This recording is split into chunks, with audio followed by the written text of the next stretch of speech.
I was devastated when my friend Remi Lagos died. We called her the talented Miss Lagos, one of Nigeria's most outstanding designers ever. For years, I couldn't talk about her death. It was just too much to deal with. And but recently, whilst I was looking at the tapes, I found this gem.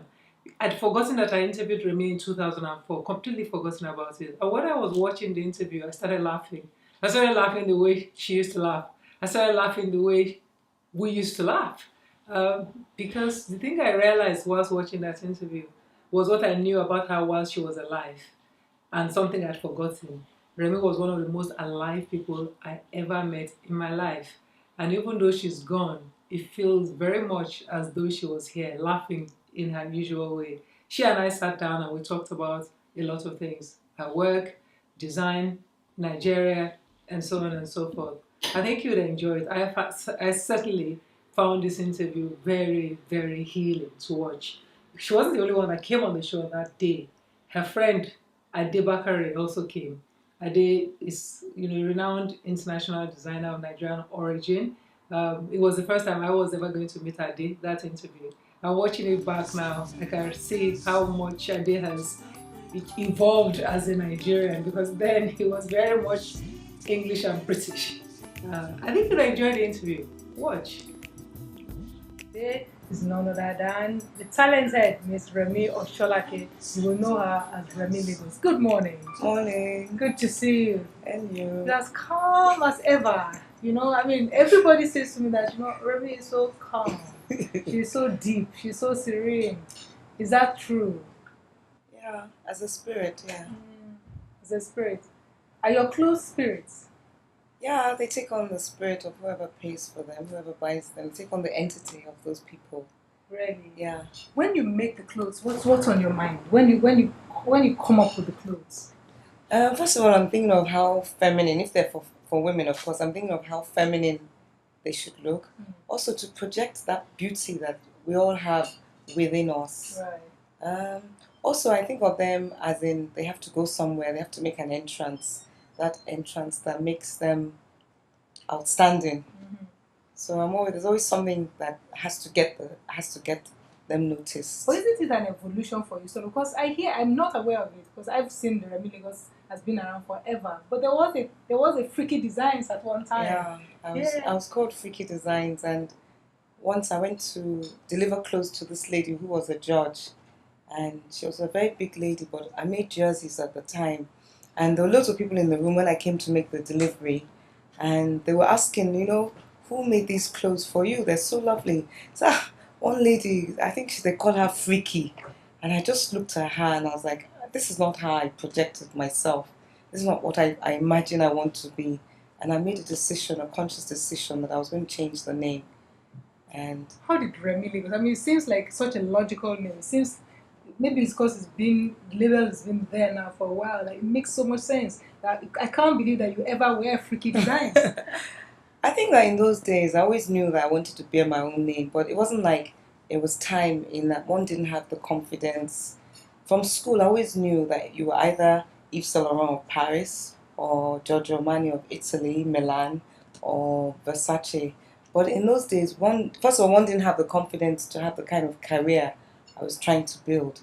But deep down, I always knew. And like I said, after that woman said to the audience in her house that day, that one freaky. I was like, no, I'm not freaky. Also, the clothes customers were always coming and asking me for something more freaky. Can you make something more freaky? Freaky. They'd be calling me freaky. And I was like, of course, I've always known the power of a name. And you have to really be careful about what you identify yourself with in terms of labels. Otherwise, you just become something that you didn't probably imagine you were going to become. Right. It's surprising to think that you ever at one point doubted, the power of your name, or of what you could do with your name, because you came back to Nigeria. Unlike Ade, you went directly to study fashion designing in England. You could have stayed on there and become what? You came back to Nigeria. Why? Well, first of all, at the time I was going to school, Nigeria was a different type of country. We had everything. From holidays, we were always in Nigeria at weekends. We were always coming in for some weekend. And as Nigerians, we were the proudest people in the world. We had our fees paid. We had money. to burn, so to say. And to us, living abroad was just a condition to get the education. It was a drab place to be, and we just couldn't wait. So, of course, I always knew that I wasn't going to set up abroad. I always wanted to get this course over and done with and come back. And I had lots of friends who had already come home, of course, who was like, Remi, when are you going to come home? I know you can do better here. So I already had some kind of uh, would I say, encouragement from these friends, and they were already set up. And I was like, I want to be in Lagos, just like the rest of them. So I never had any doubt that I was going to set up there. Is it a decision you regret now? Sometimes, of course, when I look at some of my friends who are doing very well, but over the years, you have to come to terms with what is good for you, and then you focus on that. And I've come to see the power in having a manufacturing base here. When I was in Paris last week, I went to the textile exhibitions and bringing out my card, and my card, of course, is different, and it bringing out my card to show people that this is me, and I'm from Nigeria, and they're like, "Oh, this is a nice card." For me, it was like coming home. Like, yes, this is where I really should be. It was an affirmation of my decision. But it's almost like you are one of the pioneers. What do you think will change about this industry, and what will change it? What about this industry do you think will change in the nearest future, and what will make that change? I think the major change will be when the markets open up and there's no issue of banning this, banning that. I've always said that my career has blossomed because of the imports into Nigeria. I mean, one of the slogans in my factory is that, look, we're competing with the imported clothes. These clothes should look like they come from anywhere in the world. And because of that opportunity of competing with other ladies, my friends sometimes who own boutiques and imported stuff, I'd always had the belief that my clothes should look like they came from Paris or Milan. And that's what really is a signature for me. When you look at my clothes, they could be from anywhere in the world. And that was, of course, like I said earlier, because of the economic situation we've met several years gone by, where we've just had to continuously compete with second-hand clothing, people who buy Giorgio Armani and sell. And also, the Nigerian woman knows a lot about clothes. She demands a higher quality than a lot of us imagine. That's strange because most people will think now that the government's banned certain items, including textile, that the Nigerian designers will be smiling. You don't think it's... Well, how many banks, for instance, let me ask you a question for me. How many banks have made it a policy to wear Ankara every day? I used to live in Abidjan for quite long periods of time, and the women there would dress up daily in a suit that was made of Ankara. You're only allowed to wear clothes like that properly on Fridays. At a time when our own dress code becomes a lot more ethnic, I always say, where there are no rules about what is corporate. For us, corporate in Nigeria is a winter coat. For me, when I see the girls in the bank, they look like they're cold. They look like they're dressed for winter. So until the time comes when even the corporate rules and regulations for dress code changes, a time when the government realizes that it is no problem in banning things. What is important is that we are able to compete favorably because of our quality, our style, and our signature. At that point, clothes come from all over the world in every country.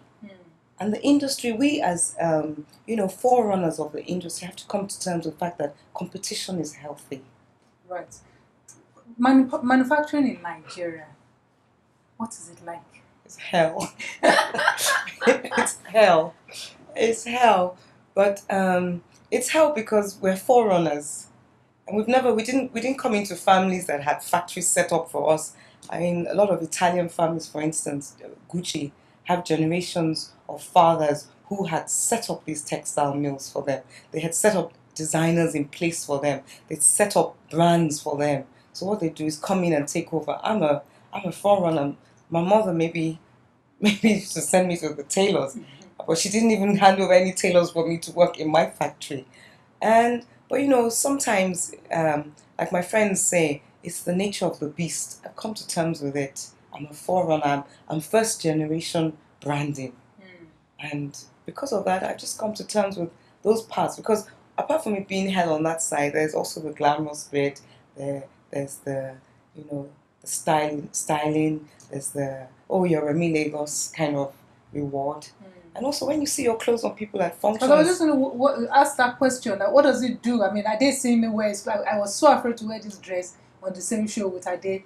This will say, God, look at that girl wear my dress like that. You know what I mean? You know, what happens when you see people wear your dress? What kind of people do you expect to wear your dresses? For me, that really is my biggest thrill. I know I go through a lot getting the clothes made, but you know, when I walk into a room and I see somebody in my outfit, especially when I'm not expecting it, or I wasn't there when the sale was made, especially like maybe at Mega, where Charles has sold something, and I'm like, that's my outfit, isn't it? And I'm not even sure sometimes, because sometimes I don't remember everything. But the biggest pleasure for me has to be when, you know, a woman pays, when she brings out her wallet or her bag and says, I want this, it's beautiful. For me, that is the biggest pleasure. Why ever did you go into fashion in the first instance? I've never asked you that, you know. I think it's twofold, because I always remember the moment I opened the prospectus and discovered I could study fashion. First of all, I failed my A levels. Did you?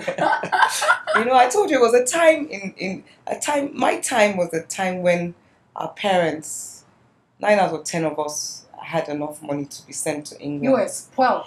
I don't think spoiled, we were privileged, I'd say. At a time when the dollar was $1, $1. 1 to 1. 1 to 1, as we say. You know, I mean, I still remember the times when I'd have $2,000 in my bag, and how old was I? Maybe 11, 12, and that was my BTA. I'd give it to my mom, of course, but it was mine. I signed for it. I developed a signature from signing dollar travelers checks. And that was 2,000 also naira then. Yeah, too. it was 2,000 naira, and so I think I'd done my A levels. I was sent to boarding school, but I was going to go to Warwick. It was a time when General Gowon had gone to Warwick, and I'd done these interviews. And I mean, they just loved me. They wanted me to come and do economics on one condition. I made a B, a C, and a particular other grade, right? And I didn't make those grades. And it was like, okay, you're going back to school, a tutorial college, to go and redo your A levels. And of course, we all had like career tutors, they called them at the time, who would tutor you in what kind of career guidance, really. And I remember her handing me this prospectus, and like I said, I remember always the moment I opened this prospectus and I saw fashion, I'm like, that's what I want to do. But I didn't have a portfolio. So having a career tutor, she guided me as in you have to have a portfolio, and I had to do like a portfolio of my work. But why do you think fashion? Why not Wait a anything minute. else in fashion? And then in the prospectus, it had fashion and textile design. And I mean, my mother was a fashion person in that she was a musician. She had a band. I always say, my mom had a band with 5 babes. One, a big lady as a drummer, you know. And I was always having to choose her clothes, make things from her tailors for her. Not me personally sewing them, You but had a massive wardrobe of clothes. And I was always having to choose her shoes. And I'm like, why should I go and study economics? I can study fashion and textile design. And then I did very well in art. I didn't realize I had that talent until I did my O-level art. And I was accepted at Croydon School of Art and Design. And they just loved my work. And of course, they're always pushing this ethnic thing. Oh, I have skills for colors. So from there, I continued, you know, and went in to do a course in textile design at Chelsea. And from there, I went and did fashion. Of course, I hated the pattern making and all. But I realized I had a flair for textiles. And I'm like, I'm going to finish and sort this out. Which is what we see even today. Yeah, it's my strongest point. Yeah, the textiles. Yeah, clothes, it's the strongest point in dresses. that, you know, when you study, if you've done knitting, you've done weaving, you've done printing, screen printing, by the time I'd finished all these courses, I had a great, you know, experience in working with different mediums. This is an advantage to study fashion and design in university, as against people who just No, I think what you need most is the passion. Like Ade says, you know, a passion drives you. It makes you inquisitive. It makes you want to explore.